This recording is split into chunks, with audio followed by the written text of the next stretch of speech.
Okay, welcome back everyone. So we're testing out the new brake controller that I just had installed in this 2022 Toyota Tacoma. Okay, so we're towing this 38 horsepower Kubota.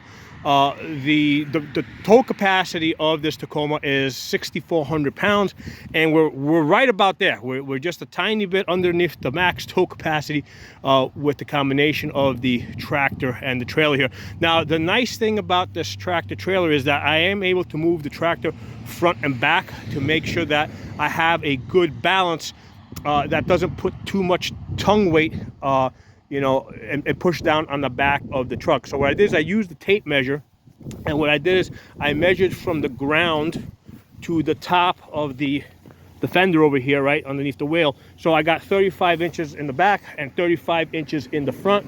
And then what I also did is I measured over here 28.5 inches on this side, 28.5 inches over there from the ground to the top of this frame. So the truck is level. And the other test that I'll do is I'll come up over here and I'll basically push down on this to make sure I'm not all the way down on my springs. And what I'll also do is I'll put one hand here and I'll pull up. Okay, so as I'm pulling up, I also have movement, right? So so what that means is there's a minimal amount of tongue weight going down on that hitch. The max capacity of the tongue weight is 640 pounds. So if I had to guess, I'm probably got about 300 pounds on there, just because of, like I said, I can grab this and I can pull up on it. So that tells me there's not a whole lot of pressure pushing down on it. And of course, like I said, the truck is level, which means the headlights are pointing where they're supposed to be pointing, that up towards the sky. So let me show you guys. That's the brake controller that I just had installed over here. I have it set to 5.5. We'll start off with that, and then we'll see if we need to adjust it. And then this over here regulates how quickly it attaches. So I have it at the halfway point here. And over here, I have the, what do you call this thing? The scan gauge 2. Okay, scan gauge 2. So this gives me some very useful information that's otherwise not available, because Toyota gives you this completely useless panel here that has just idiotic information that's not useful for working with. Okay, so I need to know what the transmission temperature is. I need to know what gear I am, right? This truck doesn't even tell you what gear you're in. I need to know what the water temperature is, right? Right now it's at 184. And it's also nice to know what my miles per gallon is that I'm burning, how much fuel am I burning through, okay? So there's a gear selector over here. We're going to be towing mostly in the S position, which basically is a gear limiter. Okay, this limits it to 4th. It's a gear limiter. We're going to start off limiting this at the 4th gear, because 5 and 6 are overdrive gears. Now, I spoke to Toyota. They told me if you get on the highway at cruising speed, it's okay to put it into D and let the overdrive gears work and save some gas. But locally, I'm going to want to keep it in the S position. Okay, and then there's that ETC button, electronically controlled transmission. That basically is a tow haul. What that does is when I push that button there, what that's going to do is it's just going to stretch. It's going to hold the gears a little bit longer, right? So you'll allow it'll delay the gear shifts basically, so that I get a little bit more torque. Okay, so let me put this on the tripod and we're going to take this for a drive. All right, got you guys on the tripod. Let me get around the truck.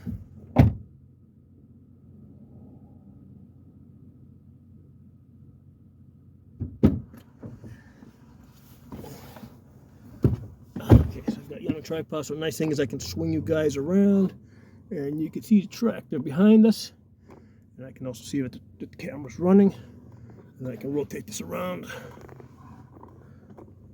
and you guys can see front, and you can also see the dash over here. All right. So we're starting off with a transmission temperature of 154. That's just from the truck idling. Okay, water temperature is 188. We're going to start off with the S position. All right, and let's roll forward.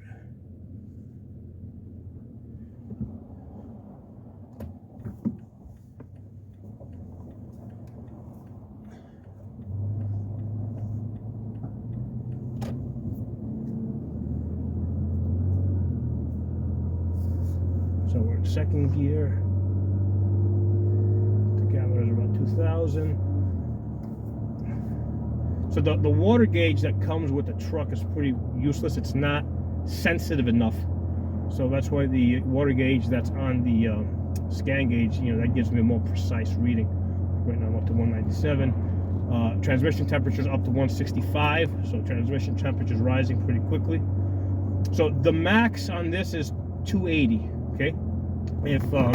If it gets up to about 280, what Tocoma told me, but Toyota told me to do is to pull over, let the truck idle, so that the oil will circulate and it will cool down. All right. Now I don't expect that we'll get near max because we're not going to be going far, but okay, it's up to 180. Transmission temperature up to 183. We're in fourth gear.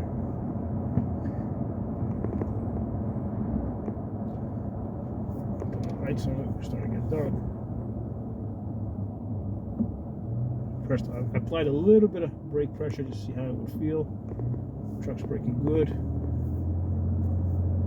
I'm not exactly feeling a pull in the back, because if you apply too much brake pressure, if you set the control too high, then the back really pulls hard when you brake.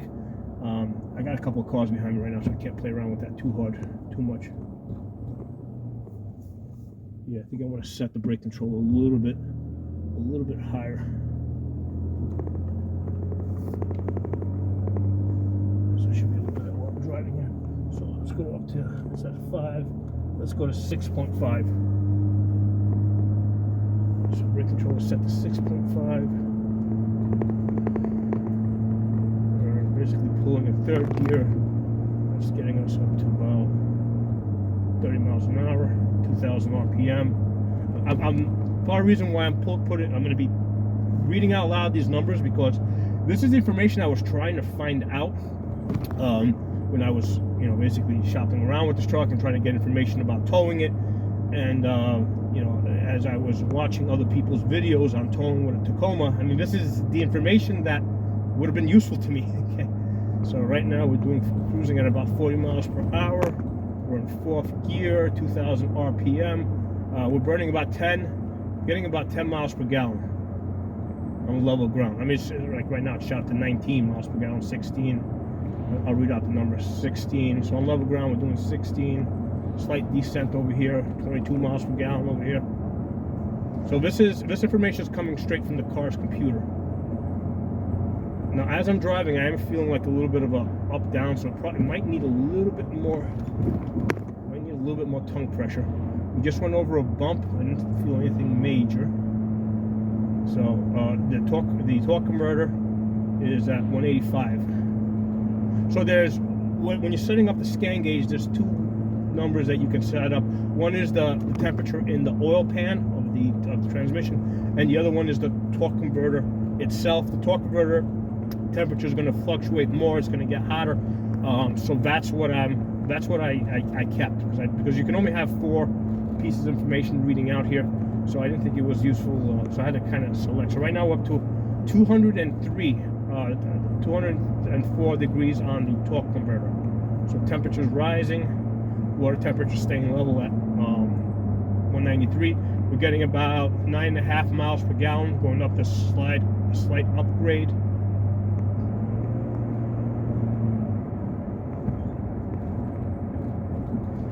So nice thing about this transmission, basically it does have partial locking and full locking, which allows you to engine brake. So the way it works with these automatic transmissions is it's basically a fluid drive system, and it's something I really wouldn't be able to give you guys the detail of how a fluid drive system works in an automatic transmission, but I invite you guys to look up the fluid drive system of an automatic transmission.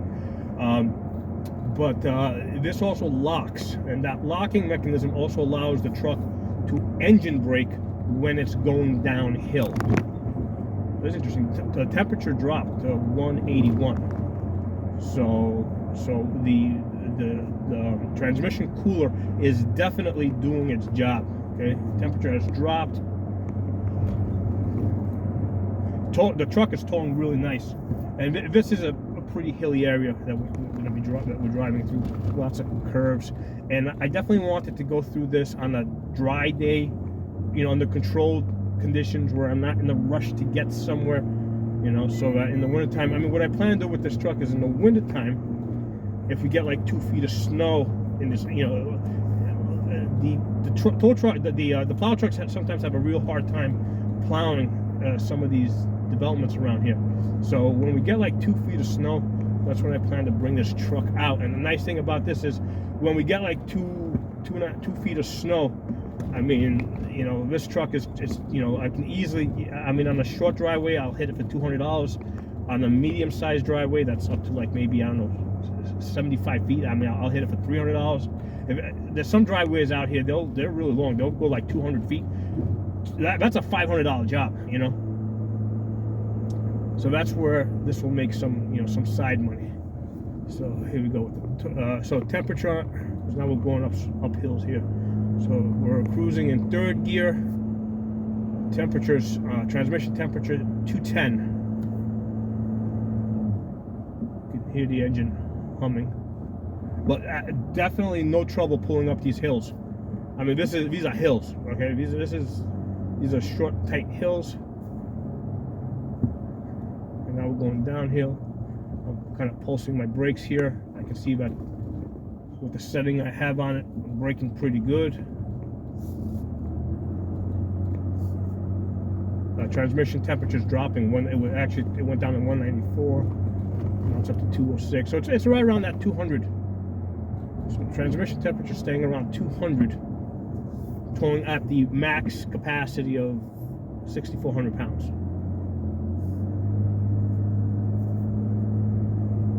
Now, one of the things I don't plan to do with this is like race it, you know, when I'm towing, because I've seen videos of people like go get on the highway and they're trying to get up to like speed like as fast as possible. Okay, you know, that's not what I plan to do with this truck. You know, I plan to, you know, ease it up to speed.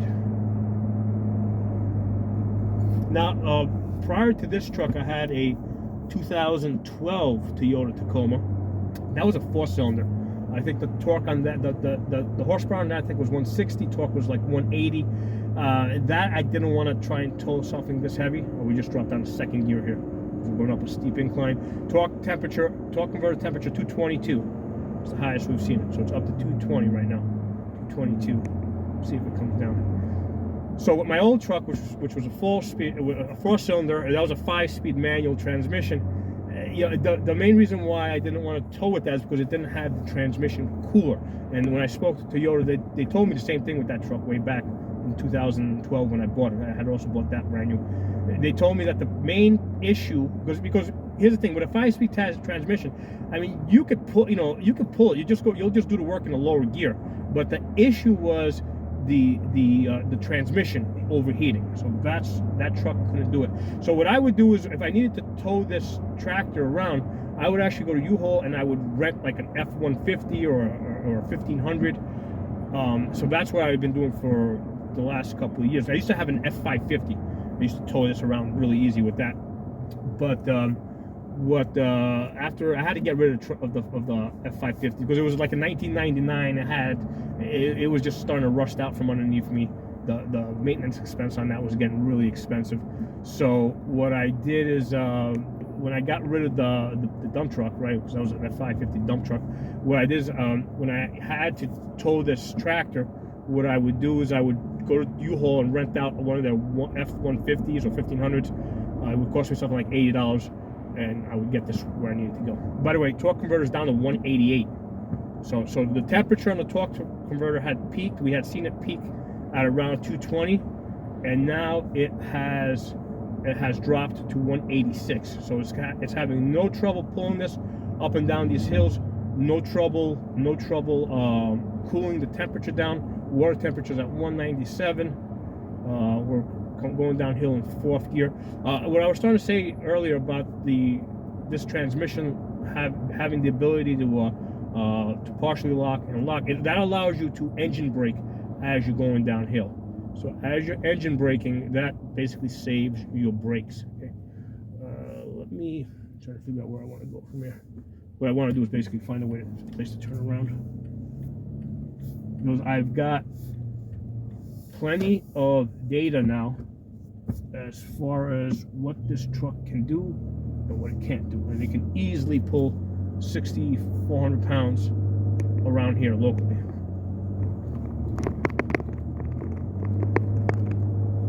So transmission temperature's up to 203. We're getting about 9 miles per gallon. Now I jumped up to 13 miles per gallon. We're cruising in 4th gear over here. Let's see, is there a place I can turn around in here?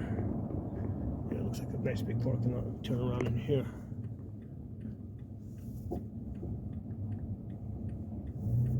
Here, I'll flip the camera around for you guys.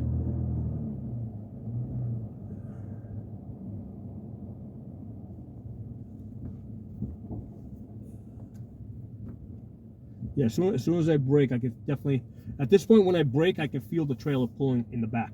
So you want to have the trailer set so that it brakes first, but at least a little bit.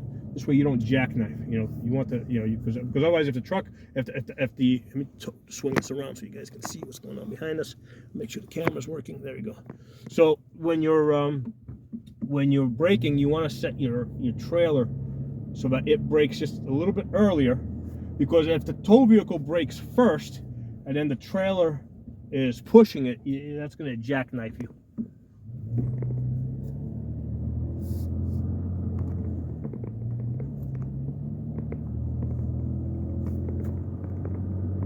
So that's the Kubota L3800. It's a 34 horsepower tractor. I've done a number of videos on the tractor. I actually have. I keep this one at this location, and I have a new L3901, also 38 horsepower tractor, but that's a new one. That's like a 2021. And what I had decided to do is that, especially in the wintertime, like through the snow and stuff, it was just too much trouble to try and move one tractor back and forth between different locations.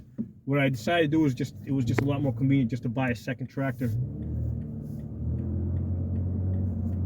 and just keep that at the other location.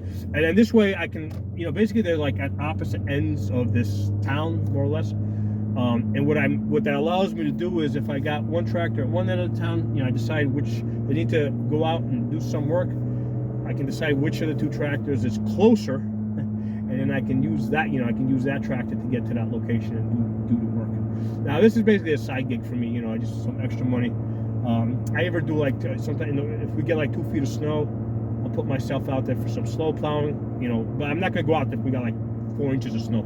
It's gotta be like 2 feet of snow where I can hit like somewhere between $200 and $500 a driveway, depending on the length of the driveway. And then in the summertime, like if I'll also do some landscaping work, as far as like if somebody needs what do you call it, like a grading job, like I'll have a triaxle bring in dirt, and I'll use the tractor to level it out. Okay, so, or if somebody needs, let's say, gravel in their driveway, I'll have a triaxle come in and I'll just spread out the gravel. So that's like easy money, Now I used to have the F550, which was a dump truck. The problem with that is that it just holds so little. I mean, I think it was holding something like 2 to 3 tons in the back, and that's nothing if you're doing, if you're trying to, grade somebody's front yard, or if you're trying to put gravel in somebody's driveway. 2 to 3 tons is nothing. It's like this tractor, like I can spread out 2 to 3 tons in like in maybe like 4 to 10 pushes with this tractor, right? So it's really not enough. So that's the reason why I'm like, there's no point in even having the dump truck, because it can't, a small dump truck like an F550, because it can't hold enough. So that's when I decided to just get rid of the dump truck. And then if some work comes up, basically I need a small tow vehicle like this to get the tractor to the site, and then I'll just call up the quarry, and I can have them bring in either dirt or gravel or whatever I need, and they're bringing in like 20 tons. And that's enough that I can work with. So that's where I mean, in any grading job that I do, I need 20 tons. So that's why having the F550, even though it was a nice sized truck and it pulled really easy, it was, it just wasn't. Going downhill over here. See how we're braking good. Yeah, this is this is one of those downhill curves I gotta watch. So yeah, so that's why I got rid of the F550. It just wasn't that productive. You know, in most cases, I needed a bigger dump truck. I needed a tri-axle to bring me enough dirt. Anyway, with the torque converter, we are at 197. So the temperature's definitely maintaining around 200 degrees Fahrenheit up and down these hills, cruising in 4th gear. I mean, I have it in the S position, so that I'm preventing it from going into a higher gear. Now, if I get on the highway there, then I would shift it over to drive if I was on level ground.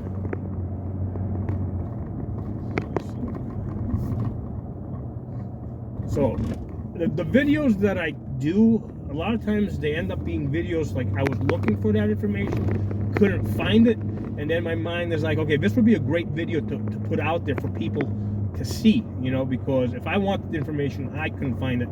At the point that I am able to accumulate that information, I'm thinking that the video would be useful for other people to be able to see as well. So that's how I come about the idea of a lot of these videos. So again, we're staying at 200, we dropped down to 197 on the torque converter. So transmission temperature, no trouble at all. Pulling 6,400 pounds, no trouble at all. Up and down these hills, around these curves. I mean, if you're still with me at this point of the video, this is obviously something that you're really interested in, right? So you're probably in a similar situation like me, where you either just bought a Tacoma or you're planning to buy a Tacoma and you want to know what this can do. Okay. So one of my complaints about, let's talk about some complaints about the Tacoma. I mean, I am kind of second guessing myself that maybe I should have got the Ford Ranger, because that is rated for 7,500 pounds. Now a lot of times, you know, you don't know to what extent they're fudging the numbers, you know. So I mean, they're in the same class. But the reason why I got the Tacoma is because I had such a great experience with my last one, the 2012. So I'm like, all right, let's just stick to what I know. This is working for, you know, that's why I ended up with this. So some of the complaints, way too much electronics on this. They invested too much money and too much effort into putting fancy electronics into the truck, and the electronics that they did put into it are not very useful. So that's why I got to have this other gauge here, the scan gauge. It gives me like the transmission temperature, it gives me the gear, lets me know what gear I'm in, and lets me know what the, you know, and that gives me an accurate reading of the water temperature. We're just gonna head back now. I think I'm pretty satisfied with I know the information I needed to know. Water temperature is going to basically stay around 200. Right now it's up to 220 because I'm going uphill, but I've seen it go up max 222, and then it goes back down to 200 once we get on level ground. Now, if I was trying to pull this trailer, the tractor, like through like a steady grade that's like maybe 20 miles long, I mean, yeah, that's, you know, that could be an issue. You know, that's definitely where I would need to monitor the transmission temperature, and if need be, pull over, stop, let the truck idle, and cool it down. That's what Toyota told me. If it gets too hot, just pull over, let the truck let it idle so that the coolant is running, and it'll cool it down. Yeah, right now it came back down to 194. So no trouble at all pulling the max capacity. Now, if you're pulling a camping trailer, right, that's got flat surfaces on it, now you're also dealing with wind. Because pulling this tractor, I'm not working against the wind. The tractor's fairly aerodynamic, all right? And I'm not going at high speed either on the highway, which would also be an issue. If you're on the highway, traveling long distances with a camping trailer, you're not just fighting the weight of your of the camper that you're pulling, you're also fighting the wind that the camper is pushing through. That's not going to be an issue with this tractor. So real quick, some of the problems I have with the Toyota: too much electronics, and the wrong type of electronics, right? Not electronics that give me the information that I need. I hate where they have the parking brake. That just takes up a lot of space. They got the parking brake on the side here next to the gear selector. They should have just had a T-hook that went underneath the dash and that was out of my way. And then this space over here where the parking brake is, that could have been like another place to store things. So I really don't like that. And obviously the other problem with this, it's just way too expensive. I mean, they put all this electronic garbage into this truck, and it's like you almost can't get away with it because all these companies are just putting so much electronic into these trucks that you don't have a choice. You look at one truck, you look at the other truck, they all got electronic garbage. Now, the question might become, why did I buy an automatic transmission? By the way, I've driven a stick shift for almost 26, 27 years. I'm 50 years old now, so almost all my adult life, I drove a stick shift. The main reason why I got the automatic this time around is because my wife can't drive the manual transmission, and we needed a second vehicle as a backup. And again, I also bought this truck with the as a 4-door, because again, I needed someplace to put my kids. So that was a consideration, you know. So I got the automatic transmission because I needed my wife to be able to drive it. And also nowadays, like realistically, as you're driving, you're doing other stuff, right? You know, I mean, you got like all this crap over here, so you can answer the phone and stuff, right? You got this. So you're talking on the phone, right? Because it's set up here so you can talk to the panel. So you're doing other stuff besides just working the stick shift with this hand over here. So it also became a practical consideration with that, you know. But the main reason I got the automatic is because I needed something that my wife could easily drive. You might ask, why not teach your wife to drive an automatic transmission? I think we've been together for about 17 years at this point. At this point, I'm not teaching her anything new, okay? We are way past the learning phase. She's, you know, I mean, I love her and all that, but, you know, there's no teaching after you've been together with somebody that long. So I think that's pretty much the end of the trip. I'm about to pull into my farm over here. Hope you guys enjoyed this. If you're not a member of the channel, subscribe. I mostly talk about guns in this channel, but sometimes we talk about other things too. Talk to you all soon.